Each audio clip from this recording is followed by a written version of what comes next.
ప్రత్యేక రాష్ట్రం ఏర్పడితే వారి జీవితాలు వెలుగులతో నిండిపోతాయి అనుకున్నారు.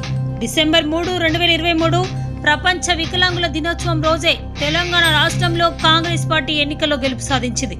7న అధికారం చేపట్టింది. సీఎంగా రేవంత్ రెడ్డి ప్రమాణ స్వీకారం చేసిన మరుక్షణమే అదే వేదిక నుంచి మొదటి సంతకం వికలాంగ సోదరి రజనీకి ఉద్యోగం కల్పిస్తూ ఉత్తర్వులు జారీ చేశారు. మొదటి ముద్ద వికలాంగుల సమాజానికి అందించారు. వికలాంగులకు ప్రతి సంవత్సరం ఉచితంగా ట్రైన్ మెట్రో స్కూటీలు అందించేలా జీవో నెంబర్ 89 ఇచ్చి సమర్థవంతంగా అమలు జరుగుతుంది.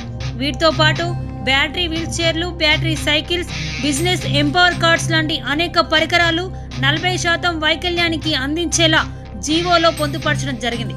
వికలాంగుల హక్కుల చట్టం 2016 ప్రకారం వికలాంగులకు 40% వైకల్యం ఉంటే వికలాంగుల సంక్షేమంలో ఏ అంశమైనా పొందవచ్చు.